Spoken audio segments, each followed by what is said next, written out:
Oh, Hello, Robyn. hello. Well, welcome everyone. And I think most people have probably seen your post today, Robyn, about the not surprising news that people aren't a bunch of deadbeats who will just lie about watching I Netflix know it's for a cheap crazy. It's crazy. 300 Um, a week or so. sorry, trying to figure something out here. Um, the thing that I just kept going back to mentally is that I've actually been on unemployment before, and I don't know anyone who's been on unemployment who spent the whole time being like, you know what, this is a great time. I'm just going to be on this forever. It's not what they think it is, and what they think it is like they think that people are inherently terrible and lazy, and that if they're not desperate and they're not, basically in an extreme bind where they're going to die if they don't work, these horrible jobs for minimum wage, that, they'll be immoral and they'll be, And this comes up often with the tax debate, right? The Republicans, the idea that we pay, you know, they should not have to pay any taxes, even though just the fact that they exist in the world is from the benefit of people paying taxes. There's a certain point of where you don't have to live in a moat around your house and you don't have to worry about pirates. We live in a civilization. And so part of that, to your point, it seems and I think Republicans weren't shy about this. They were mostly talking to their corporate friends or even their small business friends, as Ted Cruz said, which is like people complaining that it's harder to get business because the government was helping these people. Implication being that all the leverage should Mhm. be with business owners, not with labor and government Well, hoping. that's how things have been for like a good number of years now. We all had the shit scared out of us after the hold on, just give me 1 second to fix the thing. We all had the shit scared out of us after the Great Recession, and during the Great Recession rather. And basically the situation was, you take whatever job you can get. You're not getting anything better than this. So shut up and be happy and work your ass off because you are replaceable. And they kind of thought that was just going to go on forever, and that was the new normal. And as it turns out, that is not the case. Yeah. Um, things like that are sustainable only for so long. Yeah. I mean, in my corporate days, I've had managers to refer to it as churn and burn, and referring to human beings, obviously, but churn and Yeah. go through them. It is cheaper for them to leave and keep the pay as long as they're coming through the door. There's no need to make it so comfortable for them. Eventually, they will. Yeah. You're gonna just keep, as they say, churn and burn. And the what's interesting, because when you say, okay, well, what about a living wage for the people who work, who, as again, for the let me check my watch Mm-hmm. that I no longer wear, but for the 18 minutes that everyone really liked essential workers last year, it was wonderful, Robyn. We were all talking about how great essential workers are in March or April Oh because yeah, we absolutely. need our food and whatever. How would life get on? Oh my God, that guy, the Amazon, who's like, I don't get my diapers, that warehouse, we really need them. And of course, that lasted 12 seconds. And then, um, but the argument always was like, well, why should we give this quote unquote living wage? Why should you like have a pool or, you know, 3 cars working at McDonald's or serving me food? If you don't like that, leave, to quote Glengarry and Ross, find a different job. Except you don't, We literally need the people to do those jobs. you Like, actually need we people to can't do those function jobs. without people doing those jobs. And so is and yeah, there's 2 arguments there. One being, even if it's just for a year, even if your best case scenario is the idea of like someone's going to do that job for a year and then move on up, Mm-hmm. that's why should any American live in sub poverty for a year or for 2 years to subsidize rich jerks that makes no It's sense. it's not actually good for our economy.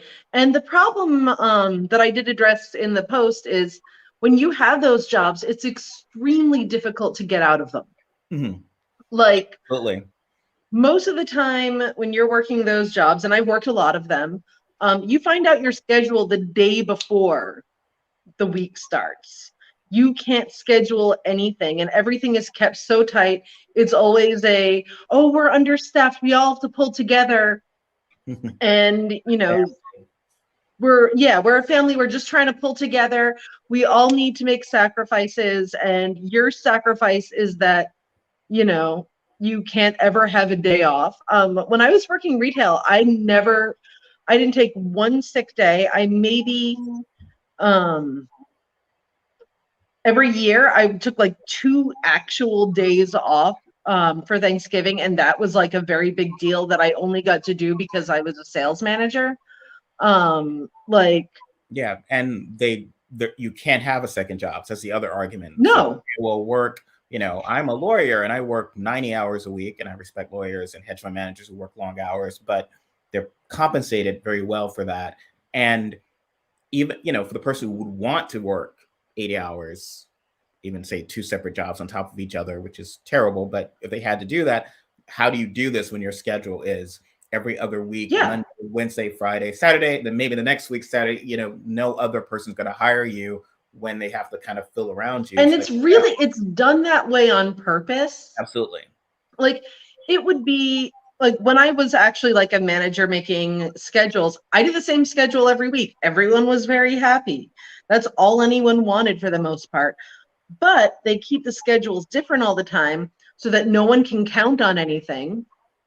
And, there's literally no reason for a retail schedule to change as much as it does, or like a fast food or restaurant schedule to change. But because they don't want people leaving and getting better jobs, they make it so it's impossible to predict your schedule. It means you can't make plans. It really, because it kind of sucks. Like, I there's a lot that I actually really enjoy about retail, or at least like the kind of retail I used to do when I was dressing people, because that's fun and I like fashion, and that part was really enjoyable for me. But that was a really unfortunate part of it. Yes, and I think that goes back to sort of the other argument about being able to get out of those jobs, but also what I'd experienced, how organizations have also not the sense of work-life balance of giving you that. So there was a world where, because now our expectation is like, if you're a writer or an actor, worked for actors this weekend, you have no value unless you make money in that field. And it can't just be Robyn's like, oh, I want to write, but also act or do other things and do this job. They want your soul. And Amazon wants your soul, even though they're paying you 80 or 90. I remember we once years ago, I auditioned a lady who was wanting to do that, but she was an engineer at Amazon, and there was no way she could. She had no life, literally, to do structure these things. Whereas this is almost 25 years ago, I've worked at places where, and when I've worked with other organizations, I've tried to our goal should be to try to work with more companies and businesses, and they're shrinking, that did that. I worked at a place, it was legal publishing, and everyone there was in the arts, because it was like, oh yeah, obviously you need a 2-hour lunch to audition for this. You need, go here. Damn. If you need, your schedule is 9 to 5 every day. You can also shift that if you need to. Oh yeah, this week. I got a job. I think I've mentioned this to you. I got a job there because I was originally temping, because I was replacing a gentleman who was in the touring company of Miss Saigon. And so he was away he's a lovely, lovely gentleman. I won't say his name, but he was a lovely gentleman. I was doing his job for a couple months, and then I went to a different job. But they was like, oh yeah, we go do this and come back, and the job's secured for you.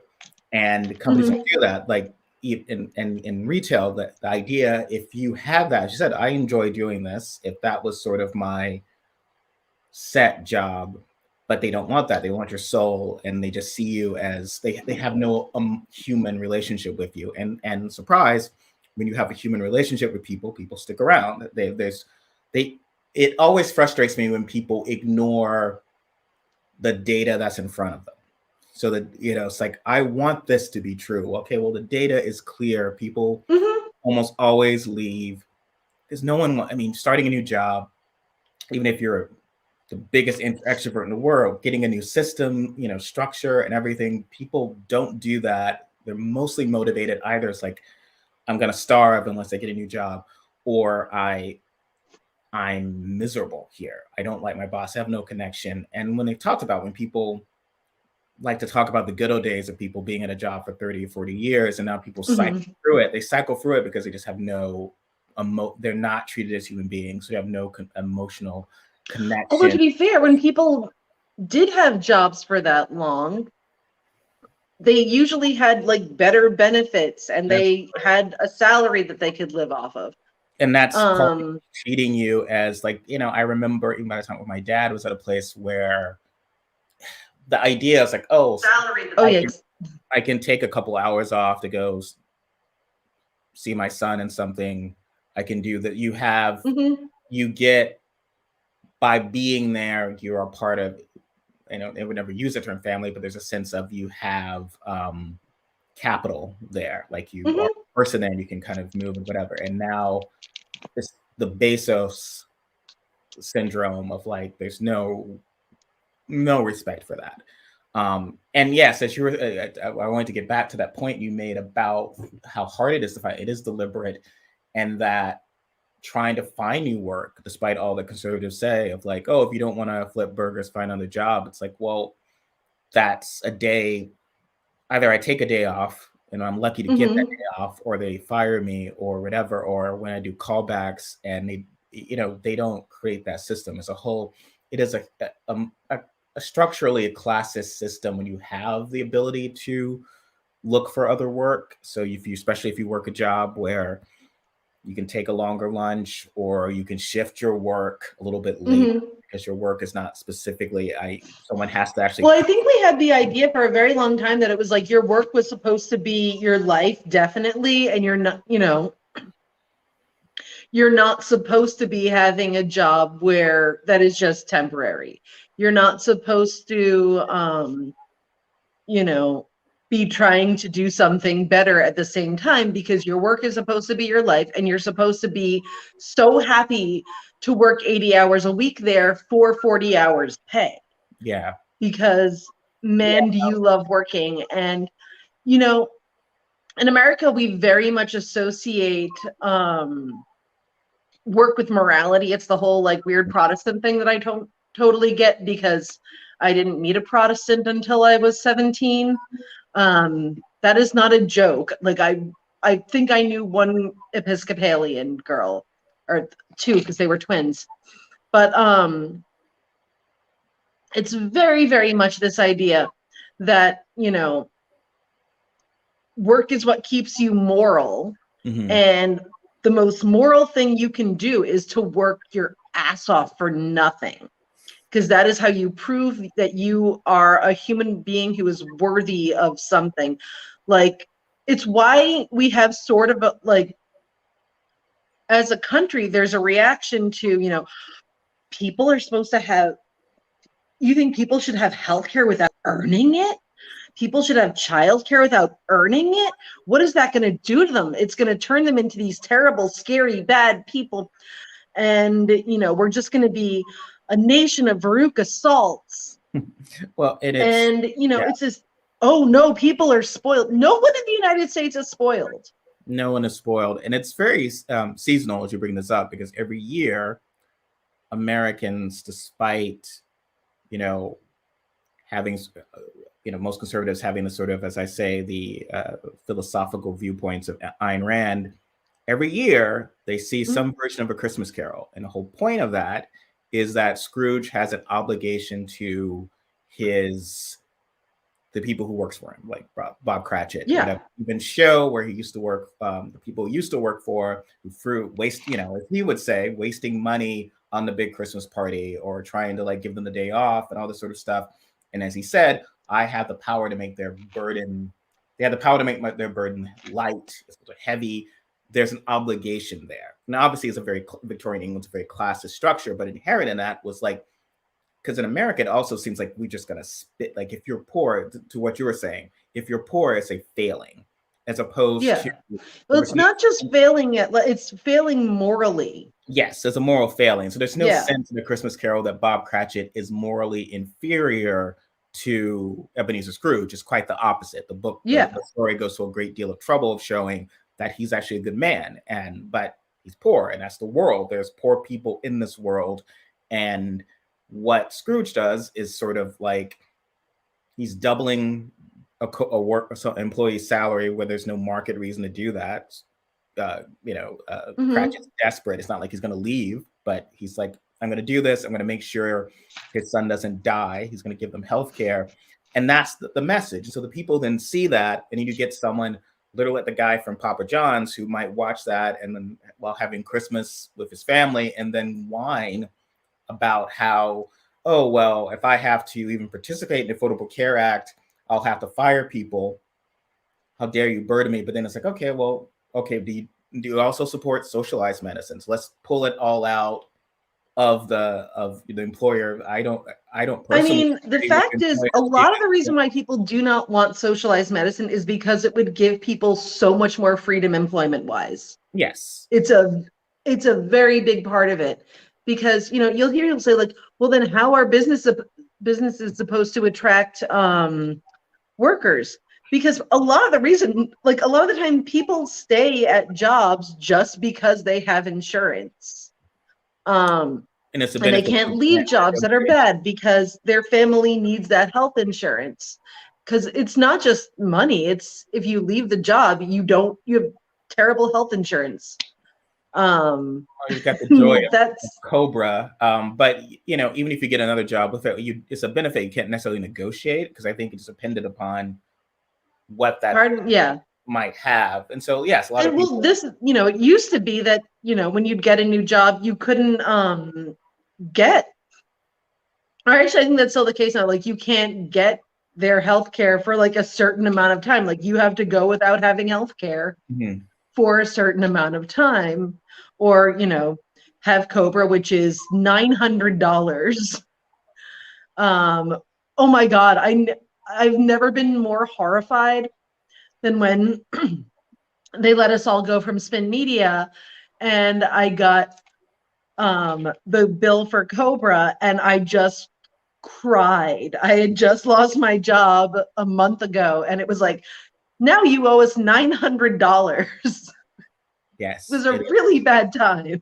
It is very expensive. And again, if you think about what the government feels necessary to socialize, and I don't think I'm different from a lot of Americans, where it'd be like, okay, well, just cover my health care. Let me go to a dentist, eye doctor, or whatever. There's an accident. And it's weird that we've decided that like teeth and eyes are not really part of the human body. It's part of your body. But if the Nazis show up again, that seems a rare potential, although it's coming from inside the house. But like Americans, you all seem to want to do that yourself anyway. You all have guns. So why don't you just have the government take care of your health care? And then when there's like, when the zombies come. What are we even fighting all of these wars and everything and just doing everything for? Is it so we can just be like miserable forever?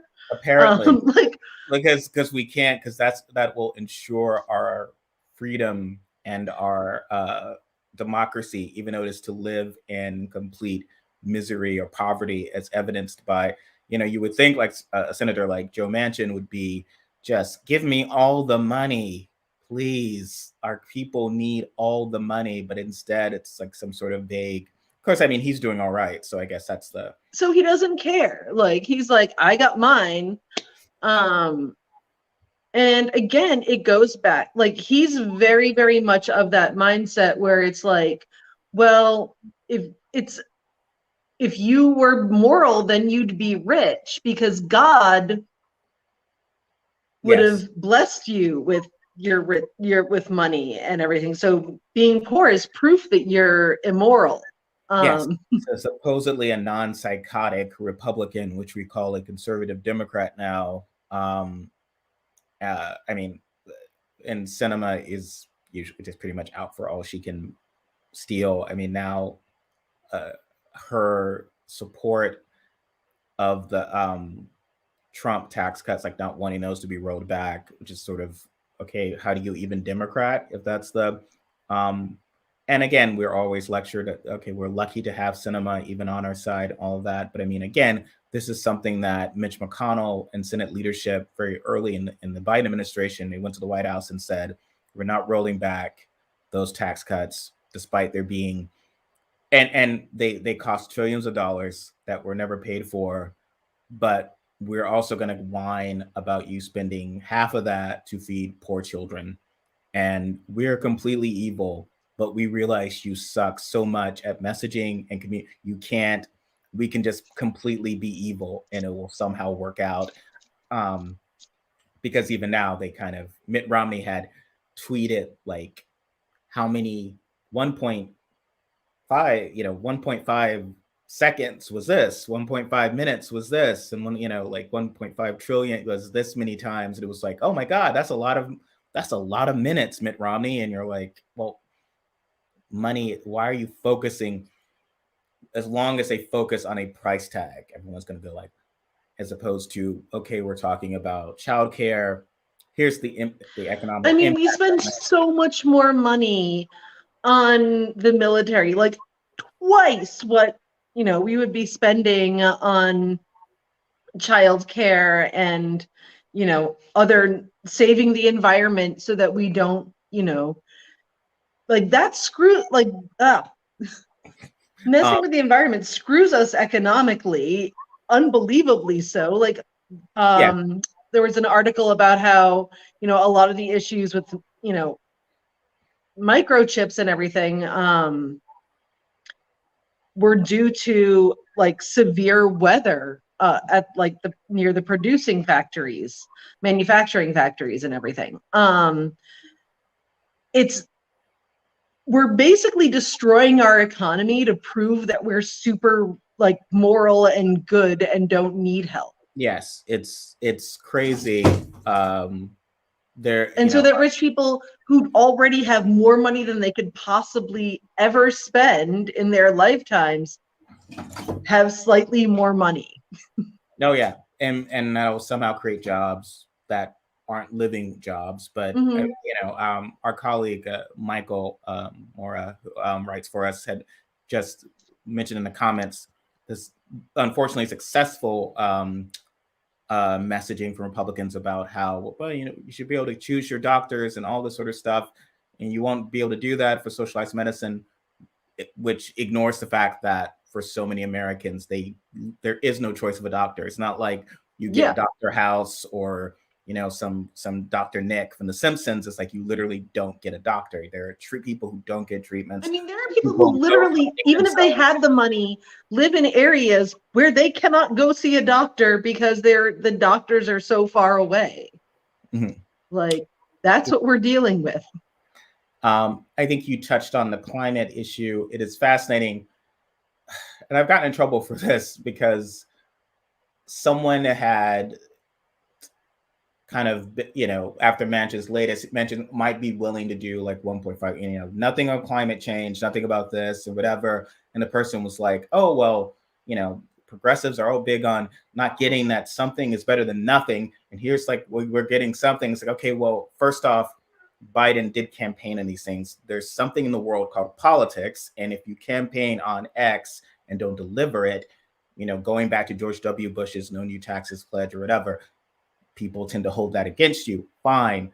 But what bothered me was this person was like, okay, well, what progressives understand is like, okay, well, we'll make Manchin and cinema irrelevant in 2024 and expand our Senate majority, and then we can address climate and everything. And I just like, okay, real talk. This is as much power as we're going to have for another 10 years, maybe ever, because Republicans are actively trying to, deny Democrats the ability to ever win an election. But this is the moment. This is it.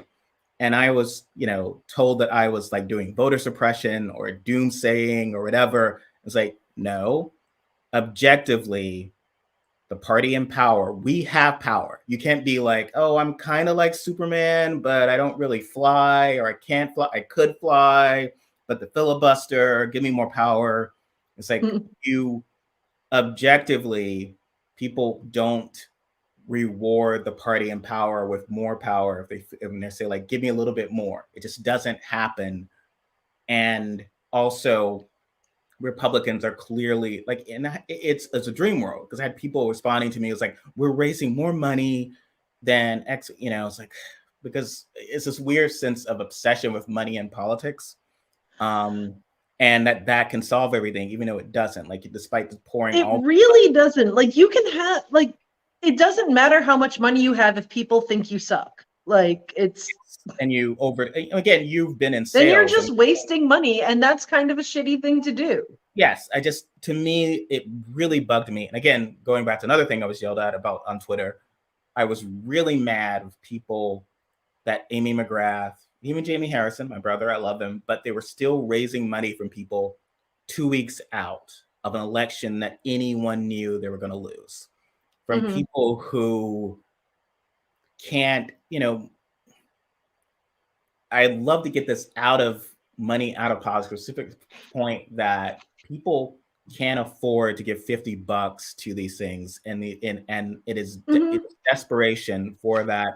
You're amazing millions.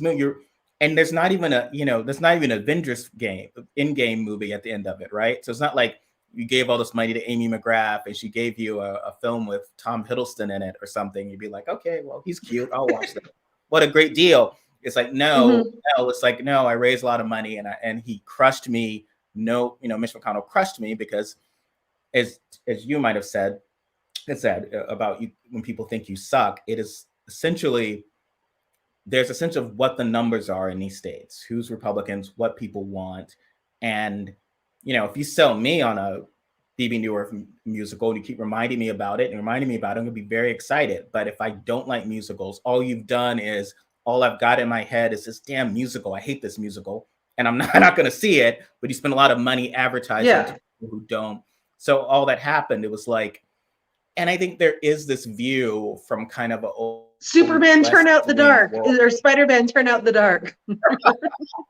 There's this, I saw that on opening night, my friend Mark and I. You did not.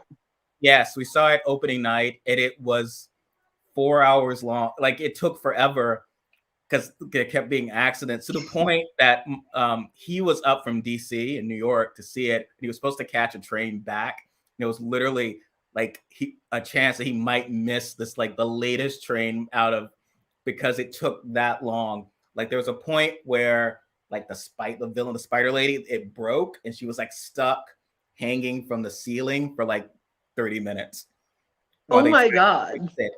Like, generally there's a thing, and like, I turned to my friend and was like, yes, this is an opening night. This is tech, because you've been in the term of tech in theaters, figuring out all the technical stuff. And they will suddenly, stage manager will be like, hold, and they hold and figure out something, and you do that and get the lighting right or whatever thing's going on. And it's not fun to watch tech. Like, no, I know. But like, you should not be paying the idea that like, oh my God, this is an opening night, this is tech, and we're sitting here. Stage managers as a people, techies as a people hate me, and I'm very nice.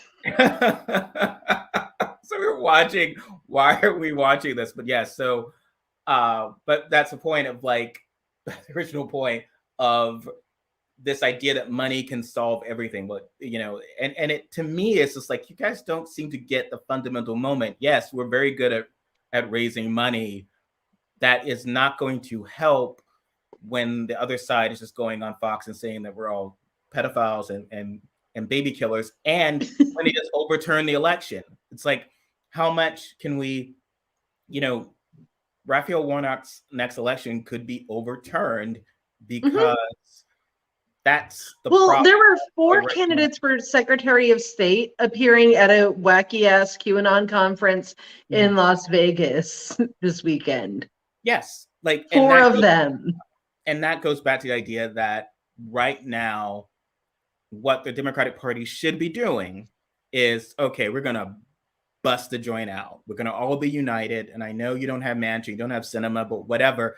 Biden promised me that unlike Liz Warren, he was going to be able to work with Republicans. These are Democrats, but what you need to do is bust the joint out. We're talking about making Puerto Rico and DC a state, expanding the Supreme Court. You need to do major stuff instead of like building roads. I'm sorry, you can't.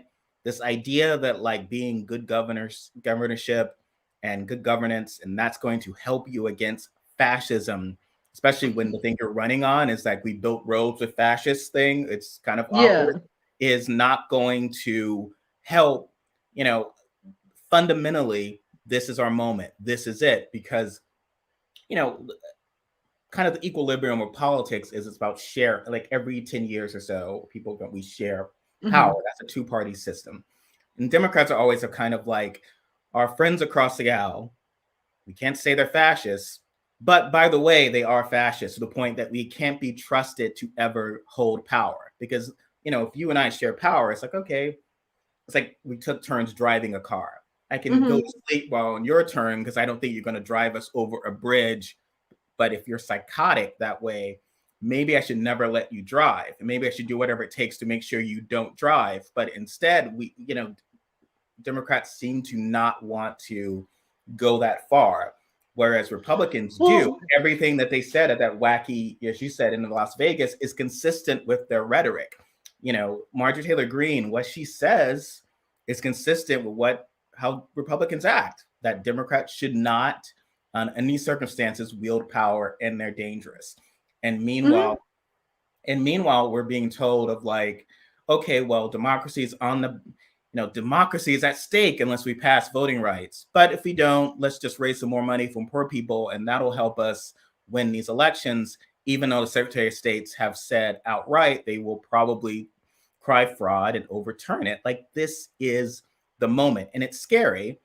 But, I'm not being a downer if I say this is your moment. Like, this is the time to do it, because you don't get another chance. There's no bite at the apple in 2022. Sorry, that's kind of where we are. You need to act now. Well, here's the thing. I feel like we've very much gotten used to coddling the right in a lot of ways. Not like us personally, but like as a culture, they very much get coddled. Like they can, it's one thing if they call us baby eaters and everything, we can take it. But if, oh my God, someone calls them a fascist, then, well, you're hurting their feelings. They'll have no choice. And it's very like, yes, we're very much protective of the feelings of conservatives because, it's, oh, well, they're fragile. If they feel hurt, they will explode and do like more fascism to everyone. Or, the elephant in the room being, and as I said, predominantly the Republicans have the white vote. And so that's what, I think a lady who writes for Salon had published something about how obviously when we use words like violence and riot, specifically it's racialized. So even if the majority of Black Lives Matters protests or even most of that racial unrest was started by the police, which is convenient, right? So that people come out and protest the state sanctioned, like it's literally textbook. So to take it back, you murder someone in the city street in front of people, or shoot them in a city street. You don't tell anybody anything. You don't immediately respond. So it's not like, okay, well, this is terrible. We've taken this cop away or whatever. The cop's at home drinking and seem to be free. So it looks like there's no thing. So that people then protest.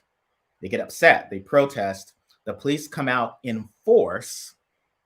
Someone does something wrong, like, because that'll happen, even if it's hundreds of people. Then the police respond, even more folks. Those images go out, violence, violence, violence. And then the police pout. And then there's a crime in a state miles away, and the cop does their job. And it was like, look, Robyn, how can you have ever supported those anti-cop people? Don't you want that cop to stop that rapist? Like, okay, but that was like all I said is arrest the non-rapist stopping cops who kill people. But okay, fine. And then predictably also arrest the cops that rape people. That would be super nice. Also that. And then, and inevitably nothing happens. Any sort of police reform, nothing happens. People get more and more frustrated. Their rhetoric escalates, rightly, and then they're blamed for that rhetoric, which is then said, oh, well, if you didn't say defund, if you said reform, we could have gotten somewhere. I was like, well, people were saying reform at the other hashtag 2 years ago, and nothing happened. And reform is code for let's wait until this all dies down. Like, that's really, and like, they'll get over it. Let's just sit and wait it out, and we'll say, in the meantime, reform, and then everyone will shut up, and then eventually they'll move on to something else. It's like looking out for who's to blame for what happened. So right now, the blame for the lack of police reform is now going to be on the activists, predominantly people of color. And what's interesting is then, like, I would ask, I was like, okay, well, all these voter suppression laws, weeks after Trump lied about the election, weeks they were passing these at the state level. So, and despite George Floyd's murder, no related, because they would have been rightly decreed as, police defunding bills, and that would be political poison. But it's not political poison to stop minorities from voting in these states. So these, and of course, even the radical anti-abortion laws that have been passed on the state level, again, not political poison. And the idea of like, okay, well, I just want to know, what did the people who stormed the Capitol, obviously Black Lives Matter, you're more upset that some random person burned a CVS than these people stormed the actual Capitol, killed cops. They completely. Well, they still haven't figured out if it was, false flag people storming the Capitol or brave patriots going on a tour. Yeah. And they vacillate between the two, depending on which narrative is more convenient at the time. Trump has completely embraced it now. A lot of them have embraced that. He said that he had recently commented, the true insurrection was the November election. Oh, yeah. That was Trump last week. Yeah. The protest was, which, that's just sort of like saying, as my mother would say, that's what they think of you. Like, that's what he's able to get away with in any way, Corey. It's again, I've wondered all of this many times, and I'm supposed to know better because I'm supposed to do a lot of this for a living. But I do think the average person sitting on their couch, well, I'm sitting on my couch, but the average person on their couch, not understanding politics, has to wonder, okay, what did Katie Hill do wrong? Like, she was this. That was something that's going to lead to an ethics investigation. And again, because somehow for men being abusive towards women, and there became an ethics rule that did not allow apparently consensual relationships, but whatever case, through the term, which I don't like, revenge porn or whatever, she's forced out. But somehow actual seditionists, there's nothing in our ethics about, like, okay, March of the Green, because the rules don't apply to them, they only apply to us. It's absurd. It's like, but the average person would just be like, what do you guys do? I don't understand. Why does Katie Hill forced out, but you can't find anything to get rid of? Because what Republicans would do, and they're gonna do it once they get in control, like, first thing, even AOC, but probably definitely Omar, will be removed from committees immediately as sort of of payback for doing that to Green, even though there's no comparison. And they will find something because they will recognize, like us, you can't remove, no matter this nice guy with this, cowboy hat and whatever they try to do to sell, he's not going to beat Marjorie Taylor Greene in her district. So the only way to remove her, it's like if AOC, the only way to remove them would be to find some sort of ethics issue or whatever and force it out. And they've hinted around that with Omar anyway, with campaign finance stuff. Trump was doing that in 2020. They'll find something.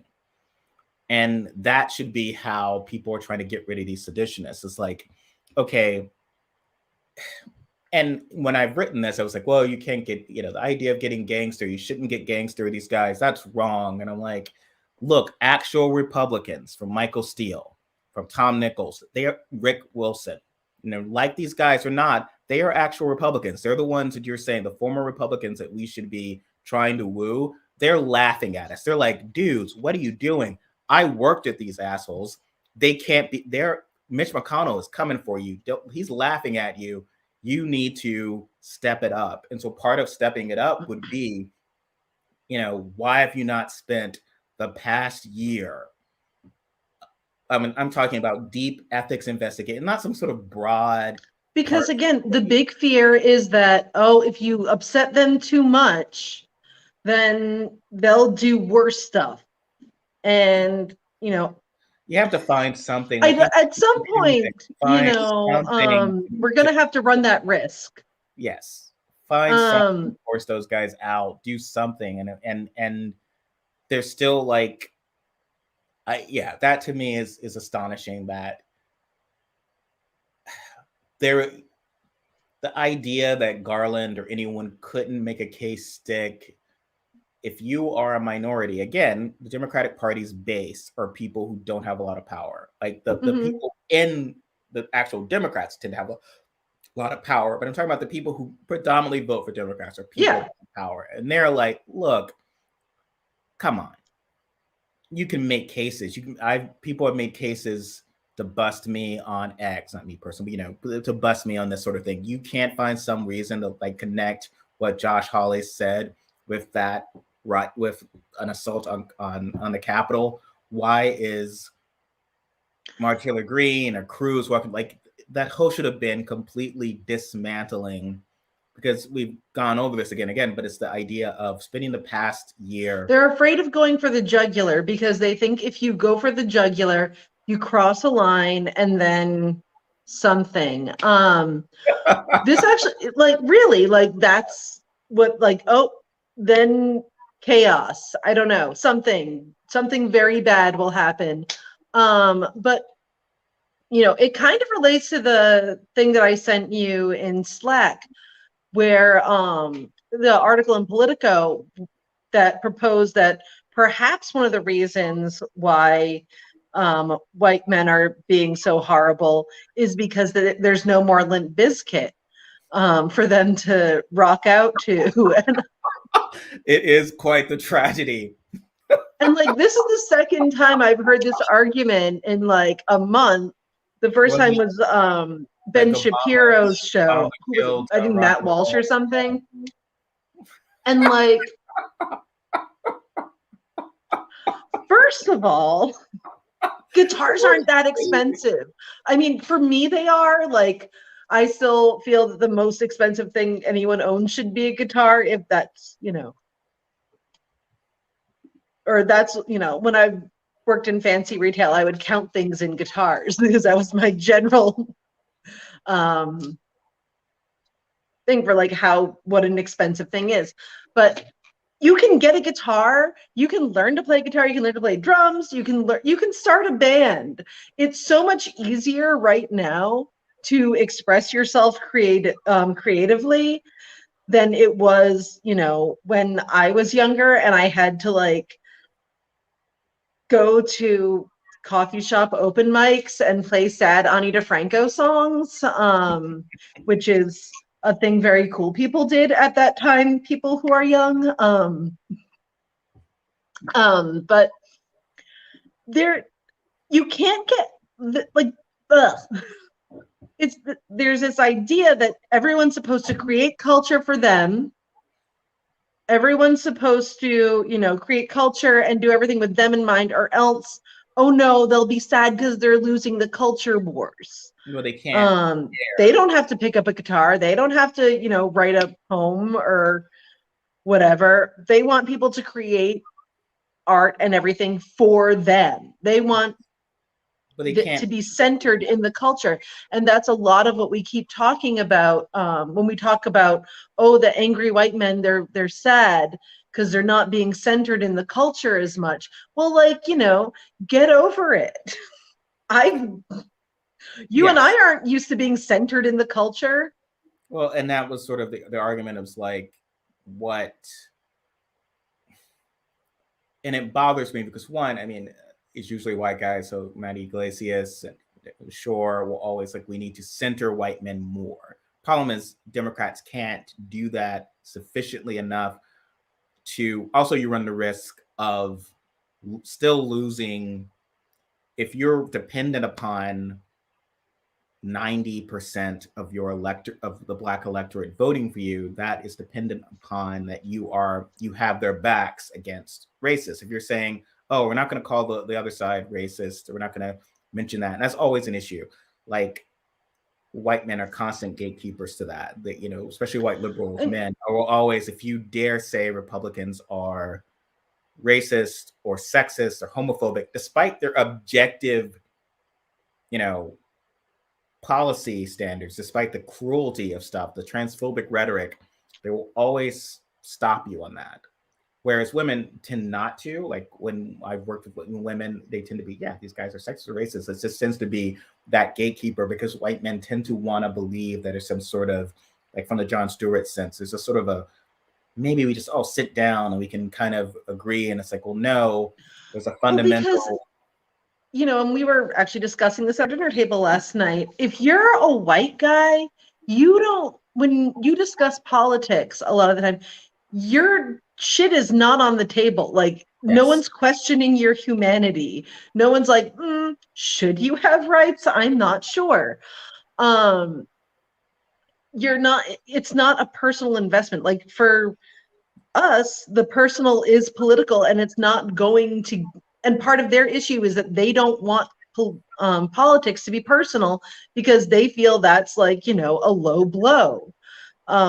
It's supposed to be like, they want it to be like sports, where it's like, oh, well, you like the Yankees and I like the Red Sox, and we'll just have to agree to disagree.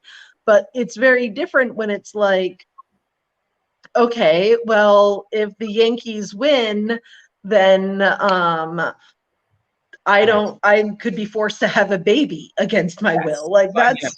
I had friends who were terrified of, lesbians who were terrified of what their marriage might be if Trump won again, like what could happen. And that's like an existential fear that white men fundamentally don't have. Yeah. And everything they say, or every argument they might make about this fear, is all BS. It's all a sense of lack of control, lack of being, sort of the whole cancel culture situation of the sense of, oh no, but that's part of sharing, right? Because now comedy, we now live in a world where, again, it's not the gatekeepers of comedy isn't a bunch of white guys saying, oh, is Robyn funny?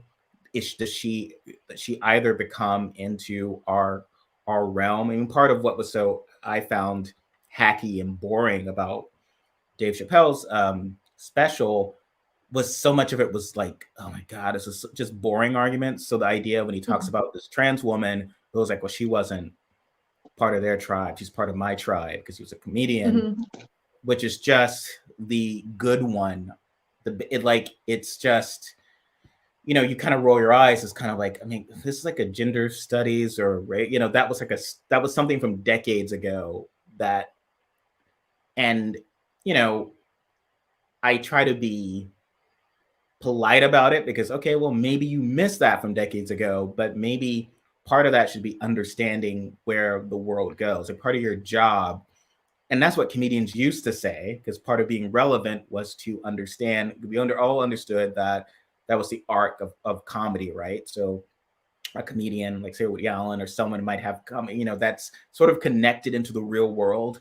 And then by a certain point, their film is about, oh wow, it's really tough being a successful filmmaker, and how do I live in a world where do the women love me because of my work, and will people produce my work? So what happens is you get so far removed from reality that is what the focus of your work becomes, and then that's a point of where it's just not relevant. Arguably, women, all minority groups, so minorities, their work tends to remain more relevant. Chappelle being an exception, because it has to.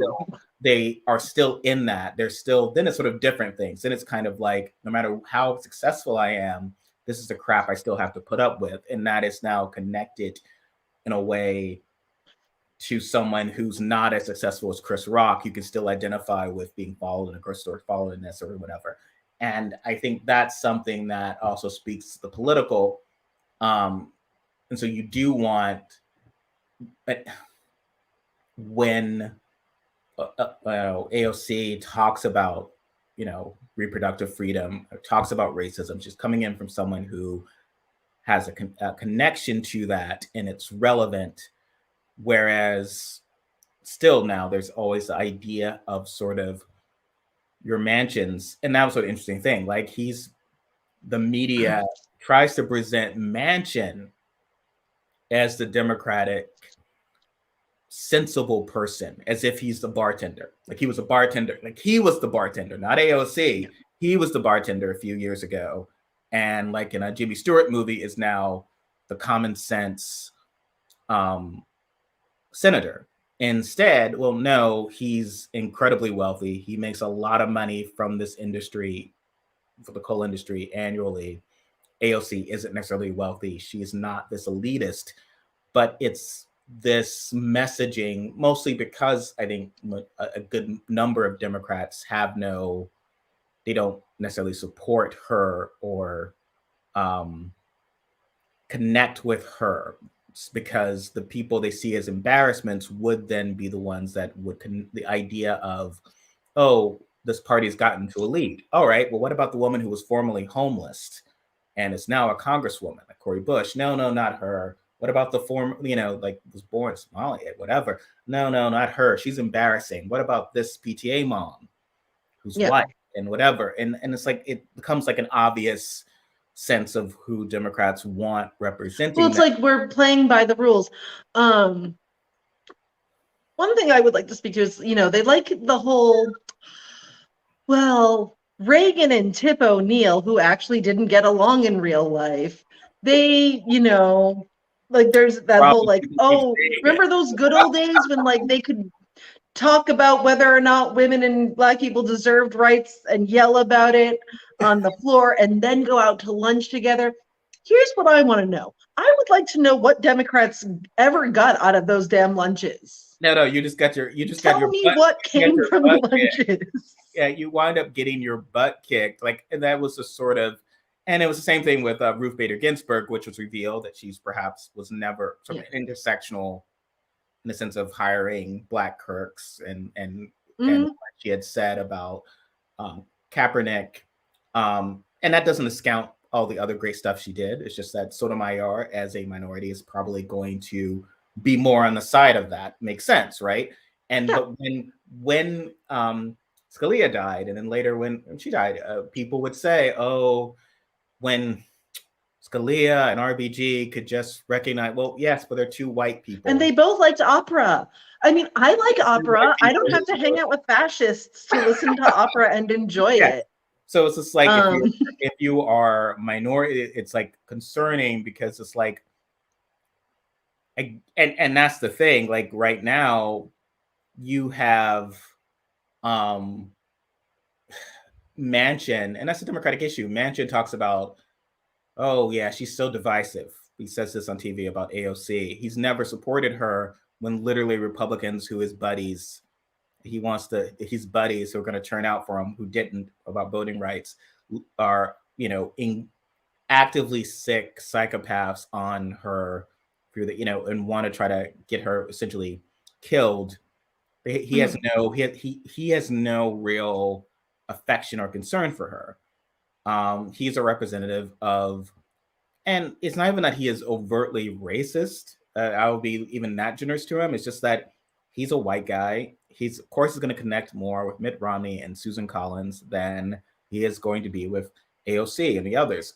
And, you know, and this goes back to another, I'd like you to, if you could, speak on about the national divorce piece you wrote yesterday, because what people won't talk about, again, is this is a racial issue. It's a racial dichotomy. It is like, not that all Democrats are minorities, but when you talk about the schism, it is a racial schism. And that, when you don't recognize it, what you get is Manchin and Sinema essentially saying voting rights doesn't matter, even though we have power. Like Sinema literally getting elected because of exceptional turnout from Hispanics and indigenous people. Manchin, because Black people, and Stacey Abrams, you know, I don't think Stacey Abrams got a fruit basket, but, you know, by delivering those 2 Senate seats, by helping deliver those 2 Senate seats, Manchin has the power he has. And so that is more damning in certain ways of the American system. Yes, the Republicans are all fascists. We get that, right? But, you know, it's a structure of predominantly white people being fascist to their quote unquote enemies, who are predominantly Black people. Yes. But the structure of what we've seen here is 2 white people gaining significant power because of minorities who they have no regard for. Like, those are the 2 most powerful people, despite our supposed record turnout, right? Our supposed record turnout to run the tables in Georgia, to make this grand achievement, makes these 2 people powerful. They won't give us anything. Like, if you were to, like, bottom line, what in politics, what are you giving people of color? Like, we don't want a jet ski. We just want the right to vote. You won't do what is necessary to give us that. Whereas Republicans, when lunatics from the Marjorie Taylor Greene contingent literally tried to overturn the Capitol because they believed the election was stolen, and it was not by any grounds, Republicans responded by saying, this is our core issue. And we are going to, at the state level, at every level, we see you, and we're going to make sure that this does not happen again. Wink, wink. Like, when we talk about election integrity, we're talking about those people never taking power away from you again. And, you know, Obama has trouble saying it directly, others, but Obama was one of the first who because of Perot, when Clinton lost the white vote, it was usually by like a couple points from the others, because Perot was in the mix. Like, Obama was the first case where he's winning and he's like getting his tail beaten. And literally, if the share of the white electorate was the same in the Reagan years, it had shrunk. If it was the same as it was, because even our, you know, homeboy Mondale was delivering 90% of the Black vote, that still got him 1 state. So from 2008, that's been the pattern, right? Like, we don't recognize these victories because they're inherently, and Trump seized on it. I'm still your president because 60% of you voted for me. What is going on in the country? And that's what they're protesting. It's like, I don't understand. I don't know. Well, it's like things are being taken away from them. They're not centered enough, and they're still very much centered in general in life. We still have to, it's not like, you know, they don't have to be contended with, and everyone's not like, oh, well, we don't want to upset them too much. But everything to them is like, they're like walking open wounds. So like, everyone else's sort of built up calluses from like years and years of basically being screwed. So, but they hurt or like are more vocal about, oh my God, this was like a small slight. I got a paper cut. What the hell is going on here? Whereas like, our arm as like as the entire left, our arm could be falling off and we'd be like, no, it's fine. It's fine. Don't inconvenience yourself. I will walk myself to the hospital. And you were talking about and I'm sorry about the long-winded prelude to that, but I was appointed to get to the national divorce post. Oh yeah. But again, I was like, because it seems to that's the core of it, is it, and that Democrats have trouble stating is this is clearly just a racial issue and it's a racial battle that we're I mean, that's basically what it comes down to. In their minds, if they could just get their mostly white society, and have things exactly like everything would be okay for them again. But the irony is the things that they want for like outside of abortion are not things that any election can actually give them. Like they want to be centered in the culture. Well, then, what would the difference be if we were living in different countries? Probably not much because we all share the same internet and social media. Like they want people to not call them racist. That's not gonna happen because we're still all on the same internet and social media. Basically, like there's nothing that they want that the government or lack thereof can really give them. The only way it works for them is if it's taking something away from other people. Well, it's not the promise implicit in Make America Great Again. So the sense of when people are like, well, how would this national divorce work? It's like, well, it would look like Mississippi. It would look like, again, if you study Reconstruction, if you study these things, and again, what we've seen happening. So removing the right to vote for minorities. So again, when they say, well, Georgia, this was fraud because Georgia is a red state. What they're saying is what happened was a result of these people being able to vote. If we fix that, it goes back to the old rules. Same with Arizona and same with the others. So I think they do want this world where they might tolerate the existence of minorities, but in a sense of where we know our place. We aren't talking about this. We aren't doing these things. Our rights have been stripped away. It's illegal. Backup singers only. Yes, it's illegal to discuss racism and discuss anything that goes on in our history. It is like to a return to the 50s. What's interesting, what I would ask you is that I think there are some, and I think perhaps some of them are now Democrats or never Trump Republicans. The plutocrats probably don't want that because when West Virginia was overtly Democratic, when these in the 30s, when we had a New Deal, a lot of that was, West Virginia was overtly Democratic until like 2000. Yeah, we don't want to live in this hellhole. We just don't want to share it with those people. And so when that is no longer, when Republicans realized in their evil lair, like in the 60s, if they could just sell with hatred, the undeserving minorities, the welfare queens from Raven, and then we'll sell the culture wars of gay marriage, which got same-sex marriage, which got George W. Bush reelected in 2004. We pushed, we'll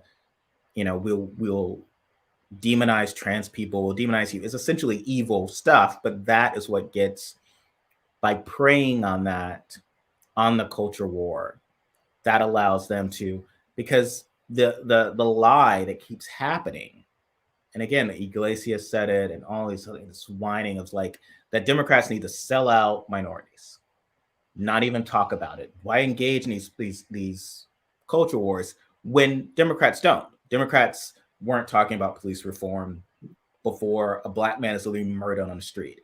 They God forbid they even mention abortion rights. They don't want to talk about abortion.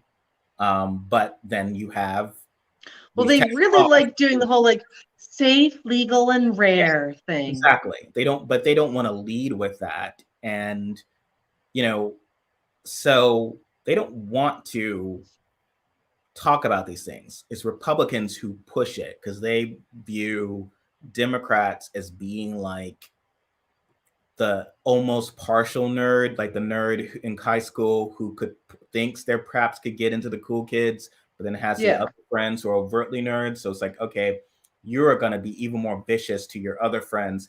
I want you to sever them in front of me to make that ritual offering. So if I can separate you two, that will benefit me. So they just always, it's Republicans who initiate this. So this argument that there's some world of where they can invent, the whole reason that they were talking about, cancel culture and Dr. Seuss was because there was a period where things were improving with the before the Delta variant exploded. Things were improving there. Things were improving. So they were making up these, again, crazy social issues to divide, and same to school boards and trans. And then when, Afghanistan or legitimate things they could attack Biden on, they focused on that. And now they're going to go back to these other, but it's always been because they know they can't win on the merits. They can't win on actual issues. They win on, this is what they think of you. They're trying to, like, they're not letting you be in the center of attention. They're taking away Dr. Seuss books because they offend people who aren't you. And that's really their main deal. Like, that's all they're offering people. And unfortunately, if Democrats don't actually go and do stuff for people, they can't do the, well, you're voting against your own economic interest argument.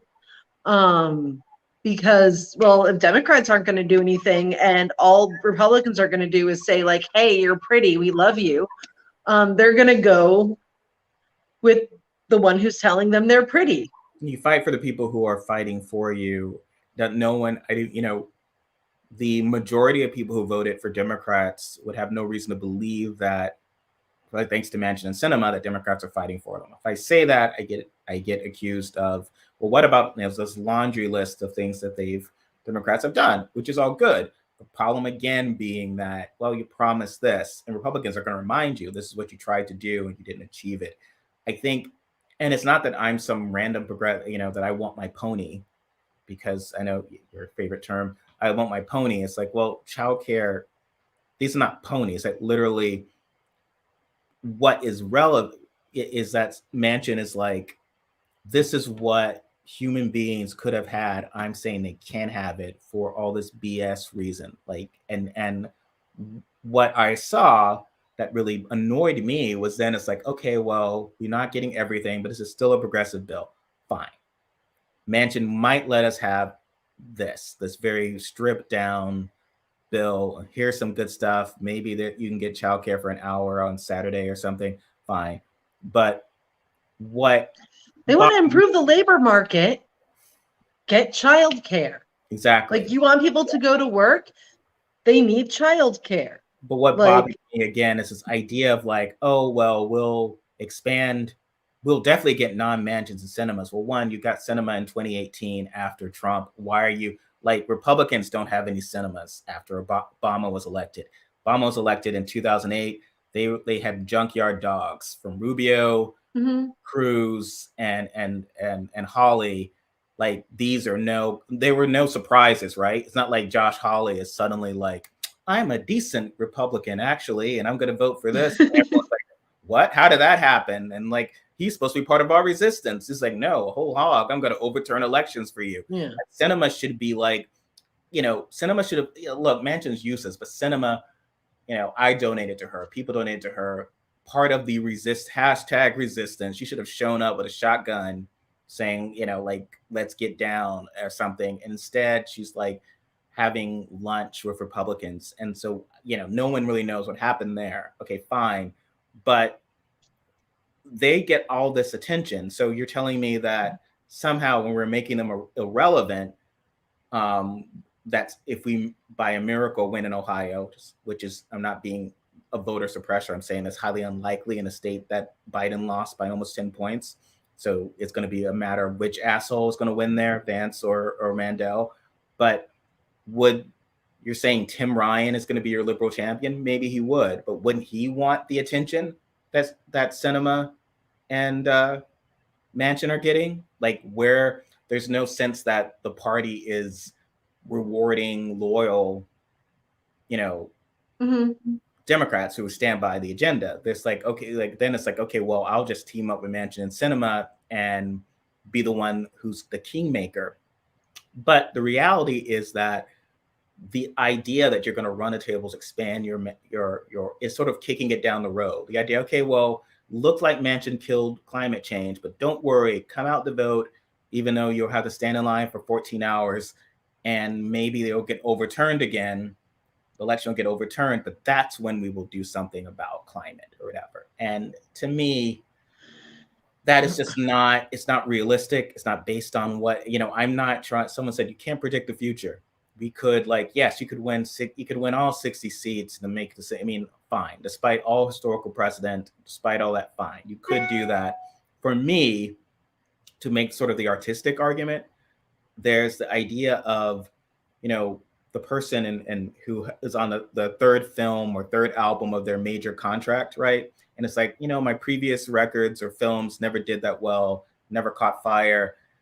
How am I going to go out? Because there's a good chance my contract's not going to get dropped. I'm going to get dropped on my label. And the ones that are impressive are the ones like, this is my last shot. I'm going to leave everything on the table of that or that film. I'm going to, and then the others that aren't that impressive and they still get dropped by the label or the studio, it's like, oh, well, maybe if I kind of dial it back or second guess myself a lot or try to be pretty careful with this third one, it will make enough money that I'll get my new contract and then I can start really making great art. That never works. So this is kind of like, to me, when I say there's a good chance Democrats will lose in 2022 based on precedent, to me, it's like the past 2 years should be to bust out the joint, do everything you can.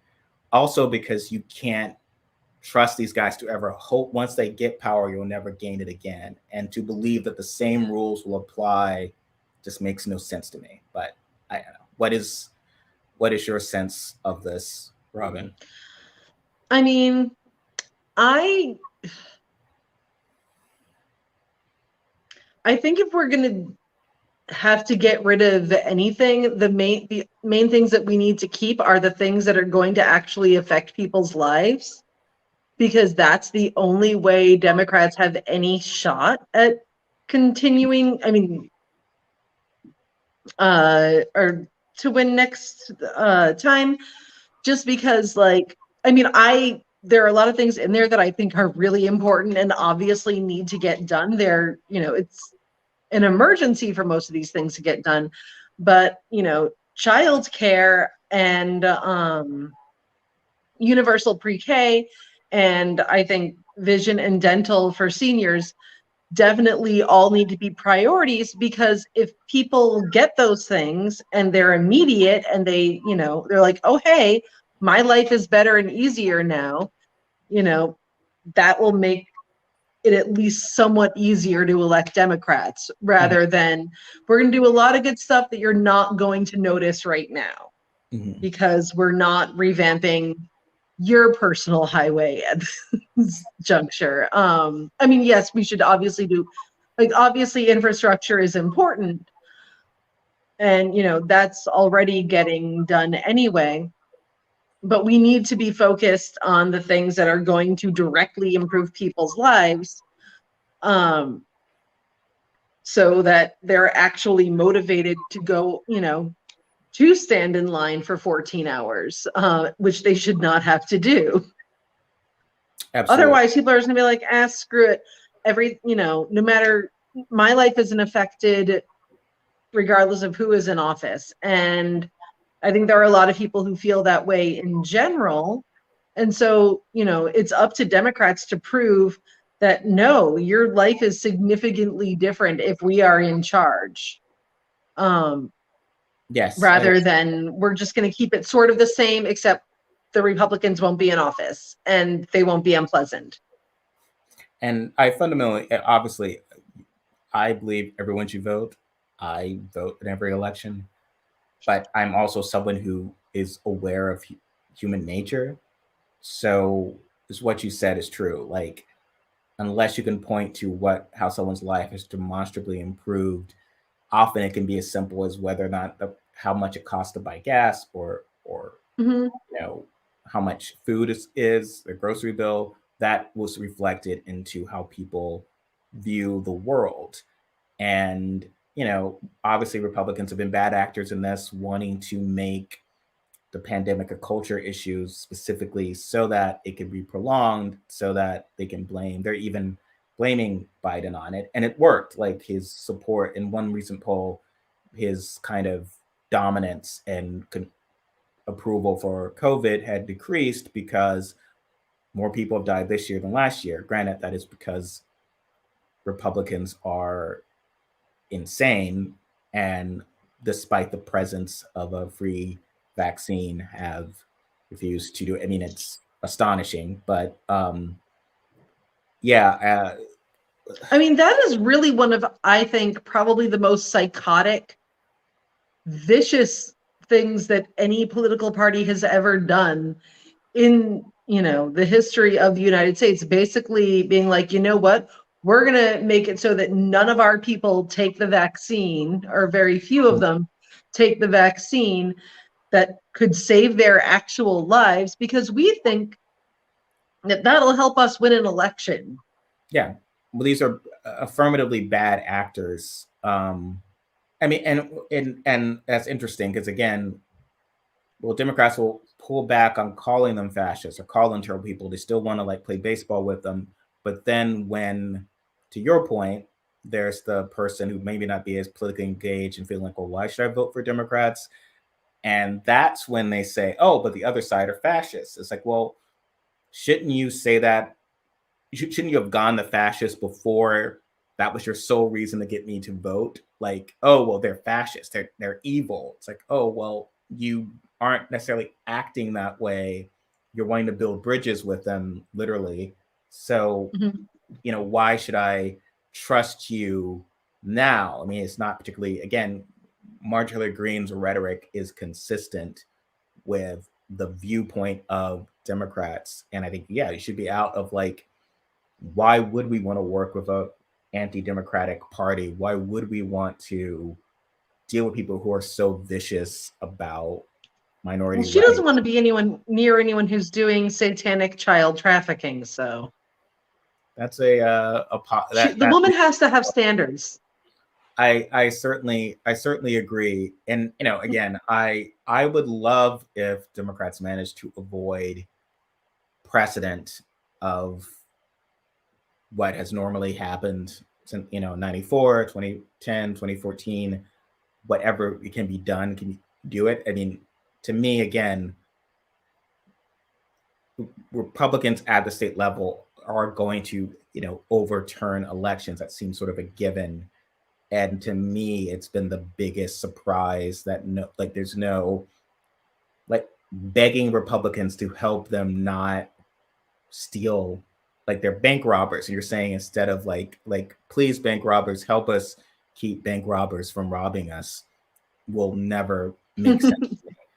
And so the chance to stop what has occurred, and even beyond a sense of like, if you cared so little about your base, your Black voters, to have their votes be suppressed, and you're going to say, well, and, you know, if you cared about the late John Lewis, you would stand in line for 16 hours, even though you elected me, and maybe I should have not made you do that, which will cost you money. Like they'll have to take a day off from work or whatever. But to me, because as we mentioned, it is very hard to get off of work if you do not have, like, you know, a 9 to 5. But if you are scheduled in any way. Yes. So like some people literally won't be able to. So you can lecture them and say, oh, well, you should have come out anyway. But like Republicans systematically like the drop box, they remove certain like drop boxes. I mean, look, like it's like, no, I work during those hours. I could never go in person. My chance was to do it at the drop box. If I have to go in those hours, I will not be able to vote. And that's the plan from Republicans. And so those are literally, how do you accommodate for that? And even if you could, and even as a plan where we could, they could still overturn these elections at these state legislatures. They're open about doing that. So it's felt like, because again, they've got some real crazy people running for Secretary of State, and these people are basically running saying, hey, no matter what, I'm overturning the election and saying that a Republican won. Yeah. That's how we're going to be doing this. So, you know, the idea that we can win by the same rules is a sort of a sense of denial. Like right now, you just really have to pass this. And everyone says, well, you don't have the votes. So what are you going to do? And all I say is that just seems to be the magical thinking. It's like this situation right now is too tough because Biden's being outmaneuvered by the first term senator, and Joe Manchin. And so, and despite Joe Manchin not being able to deliver those Republicans, he was assigned it. It was not even made implicit in that of like, okay, well, do it your way, but if they laugh in your face, and they probably will, why don't we try to do it our way? We carve it out and pass this bill that you support. So if that's removed and we can't do it, if those two are just gonna shrug off this moment, the idea of like, to me, is magical thinking that, okay, well, it'll be better later. We can. I mean, at this point, we'd have a better chance of getting Josh Hawley to support it. Like, well, yes, you might. I mean, and so I don't. I mean, again, and that's scary. Like, I mean that literally. Like, Josh Hawley is a nightmare person, but he'd be probably more likely to support those kinds of measures than Manchin or Sinema, and I'm not sure why. I'm pretty sure he has like the whole like white nationalist, civic nationalist thing happening, but and I do not trust it, but yeah, I mean, absolutely. And I think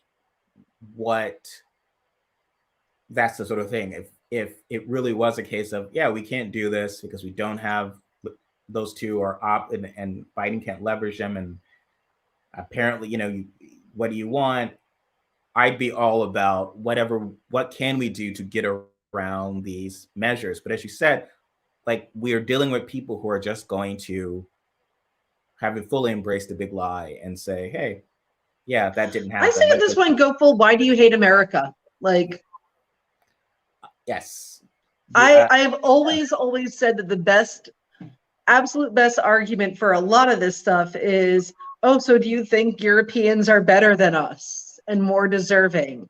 And going that route, because that is maybe one of the few things that actually gets through to Americans. And just saying like, wow, you must think that Canadians are so much better than Americans, and more deserving because they have health care. Are they better than us? They get to negotiate drug prices. They don't have to be extremely broke. And for these particular reasons, you know, I think that you have to play a little bit of hardball in order to get any kind of respect in America. And that's unfortunately the way it is. It would be super great if everyone could just be like, we're nice people, do stuff. Like, vote for us. We're not monsters. Stand behind what you believe. Know. If you believe that, you know, I reviewed the 4 hours of the Capitol, and you have they're talking about, when the Democrats are talking about this attack on democracy or whatever, and this is part of a good-natured way of like, it's specifically those people as opposed to it is the GOP, it is the party. And going back to that is always the toughest thing. Like, and it's a class thing. I've written for a lot of organizations that white guys tend to be more likely to, if it's classes. So if you're talking about some toothless, quote unquote, I hate these terms, a toothless redneck if you're making fun of the toothless rednecks at a Trump rally or whatever, Daily Show style or whatever, that's okay. They can be racist. But if you talk about the party structure as a whole, then wait a minute, you're starting to talk about you're trying to talk about this guy's or this woman's, conservative uncle or conservative relatives or her parents or whatever, and they can't be racist. There must be some sort of small government motivation behind this or whatever. And that tends to be the anchor behind it, because then no one can kind of come right out and say, this is a fascist movement. I got into a fairly ridiculous Twitter argument with a weird Republican yesterday. And I figured out, like, after, saying way too many, going way off the deep end, or not off the deep end, but like perhaps getting a little too deep, I realized that the absolute best thing to ask them is name one single Republican policy that doesn't hurt vulnerable people. Mm-hmm. And I feel like these are the kinds of questions we need to keep asking and doing so publicly, because, there isn't an answer for that. There really isn't. The best he could come up with was, well, fetuses and they're not people, and the people who are getting hurt are the pregnant people in that situation. Yeah. Exactly, right? Like, to stop Democrats at a certain point, and perhaps going back to the early 90s, the Third Way, and the DLC has been kind of the idea of there's some sort of idealized, as seen in the West Wing, idealized republicanism, a philosophy that it is self-noble, and then it can veer into the jerky Gingrich area, or it can veer into fascism and classless fascism like Trump and Marjorie Taylor Greene. And I think I agree with you where the point has to be all of this is garbage, because that's where, not only is that true, but that's also where Republicans are, which is just, I don't care. They don't care that Nancy Pelosi's a nice 80-year-old grandmother or whatever. She's as socialist and awful and evil as Cori Bush. I mean, they attack Cori Bush more because they know that plays a bit more, but they don't necessarily talk about some grand Democratic, like they talk about Tip O'Neill, but again, their favorite Democrats are ones who get their asses kicked. They're sort of the loyal opposition. So to me, if someone's talking about, to me, if someone's talking about you and you look back, say, wait a minute, am I the Washington Generals in this scenario? Am I the one who's just shows up and the Globetrotters score like 1,000 points over me and my family laughs at me? Is that my point in history? Because that's kind of where the Tip O'Neill, because Republicans don't necessarily talk about, Tip O'Neill was able to keep us from going too far, which is an argument that Republicans will sometimes make of like, Republicans keep us honest. Whereas no, like full frontal Ronnie is what they want. And they just see Tip O'Neill as a guy who, I mean, don't we have enough Democrats out there who are like opposing things that Democrats want to do? Like, I feel like we have enough. I don't quite see the purpose that Republicans are serving. Yes, I mean, what is the good faith purpose? Like, quite frankly, in almost any other country, like the Joe Manchins and Kirsten Cinemas would be the right. Yes, like they would be the Republicans in a normal society. That would be like the cutoff. And as terrible as we might find Manchin, he was in theory in favor of a voting rights bill, and he came in, he negotiated that in good faith. His problem was like, well, I won't do it unless Republicans sign on. So he's a Republican, but without any killer instinct. He's an institutionalist, and one would say the Chamberlain of and well, I think part of the reason there's anger towards the squad and everything is because they actually do have killer instincts to some degree. Like they're like hey, these people are actually bad and the things that we want to do are actually good. So let's do those things and ignore these people. Oh yeah. They have no memory. And they don't like that because that's like, no, we're supposed to be nice. We're supposed to think of them. We're supposed to put, them first after you, milady. Well, they're not, because they're not 80 years old, to be blunt, and I'm not trying to be ageist about it, but it's like they're not literally 80 or whatever. And to put it, so I'm not ageist, it's like I was, having dinner the other night with an actor I'm working with, and this is a full-grown woman, but she was born in 1994. That makes you close to 30. That's a full-grown woman. That is not being condescending about. It just means that I'm a guy who's got 20 years on her. And so my concept of the world. So in 1994, I'm 20 years old. What do I remember? I remember a lot of 1994, right? And the 90s, the late 80s, my pop cultural references or political references. But if you're like a full-grown, Kurt Cobain died.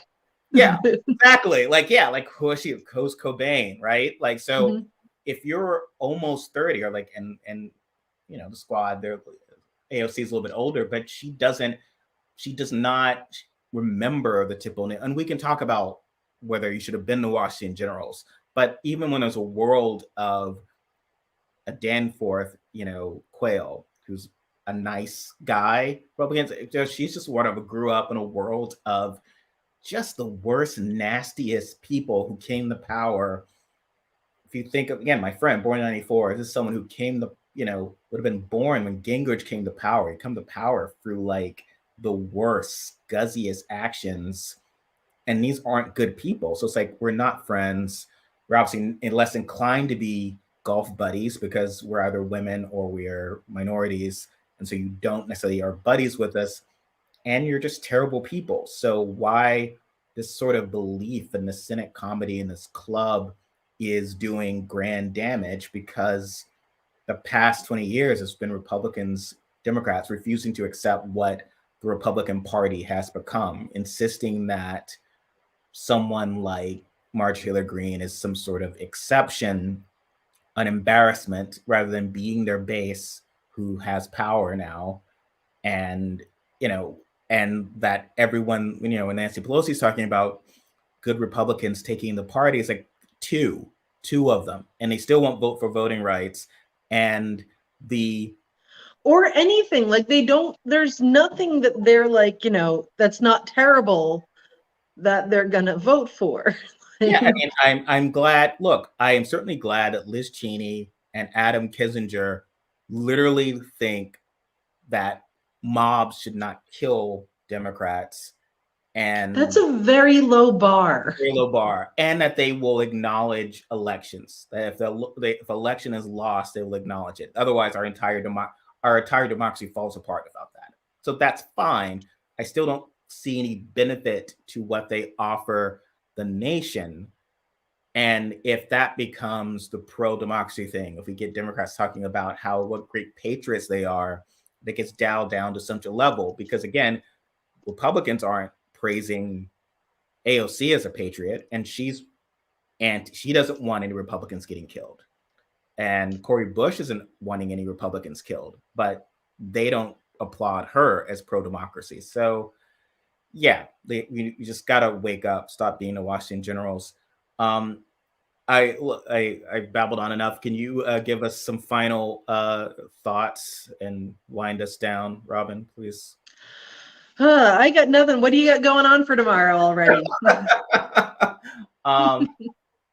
Dr. Rachel Levine, who Jim Banks had written something awful and transphobic about her, and then whined when Twitter removed it because of the ongoing conservative sense of, I have a right to a private platform. I have a right to be a racist on a private platform, or bigot. And if Twitter doesn't let me spread violence or spread hate speech, then, it's censorship, which is very frustrating because, back when we talked about Medicare for all or any type of, socialized medicine, I think it was Rand Paul who said that's slavery because you're forcing doctors to work for free. You're essentially getting their work products for free. well, what do you Which think? is actually literally not what anyone. Yes, which is also a lie. But again, you want Twitter to essentially host you for free, also take all the liability for your actions, the moral obligations. Because if I'm morally putting out content that is hurtful and you're forcing me to, and they don't believe that someone should make a gay cake, but for a gay wedding, but I should have to host your hate speech. Yeah. It's the same, the Well, same. what it is they don't want they don't like the idea of their opinions being beyond the pale. For them, they're like, well, this should be a normal thing that people think and not, a horrifying statement of bigotry.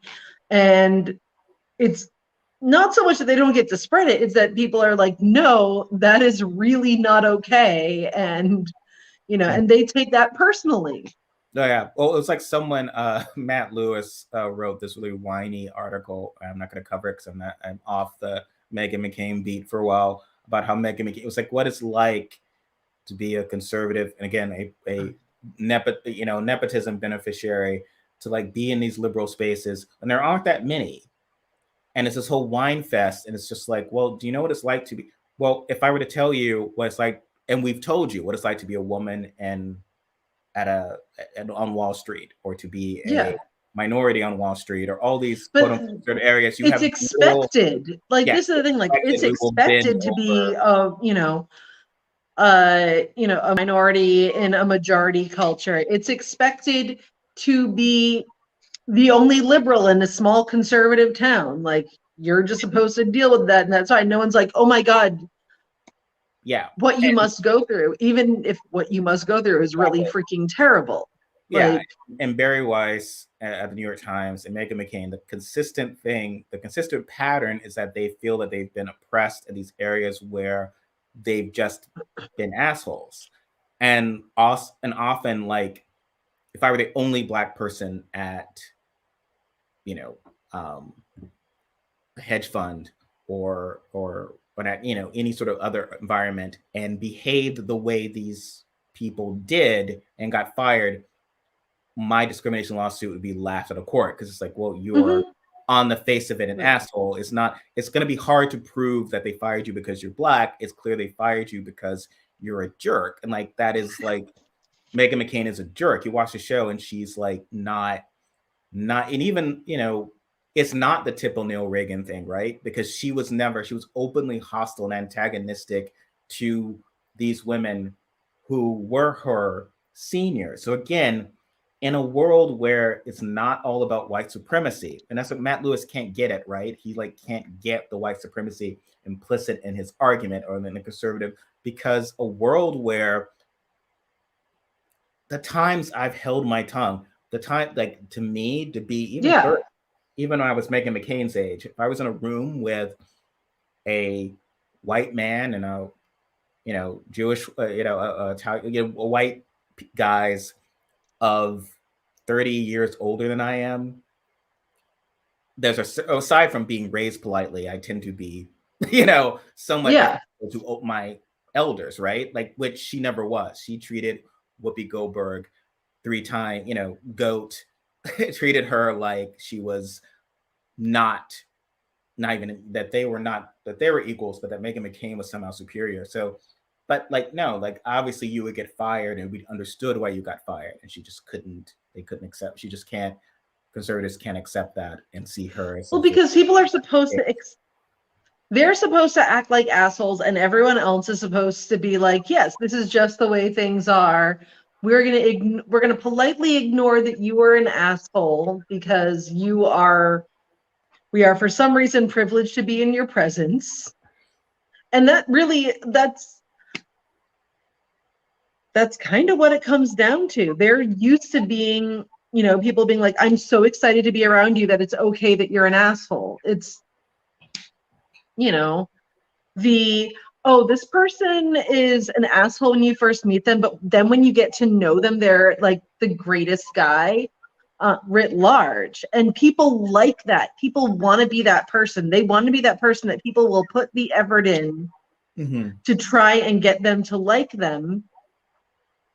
rather than a person who is just immediately nice and immediately friendly or immediately polite. Yeah. They want to be the person that gets to be like, fuck you, I hope you die in a fire. And everyone's like, oh my God, can I please be your friend? Yeah. Like, I mean, I've known very few successful Black people for whom that has ever been described. Usually sort of like it leads with, what a very nice, often humble, got to be humble. yeah. What a very nice person that Black guy is, and how nice that Black woman makes me feel. Before, like, very rarely do Black people get the, oh, well, once they're a complete asshole, but they're really good at their job. They tend to be able to understand it's very hard to be an asshole and good at your job. So Yeah. like that has never been so. But yes, the wine fest for Meghan McCain, and this belief that conservatives are somehow, that this is not a world that they already control in every way. Well, thank you. We went a little long, and I was thinking we were going to go shorter, and then these things happen. You're always too charming, Robyn. So you're too charming. All righty. And I didn't even have a costume change or anything. I considered wearing my panda thing that I wear while I'm working with the big panda hood. I get cold, because it's October and Halloween, but I decided against. But I may wear a costume next time. I'm not guaranteeing that I will not. All right, great. And next week we will do a hard hour, I promise, because it's also my anniversary. So bye-bye, everyone. All right. Bye.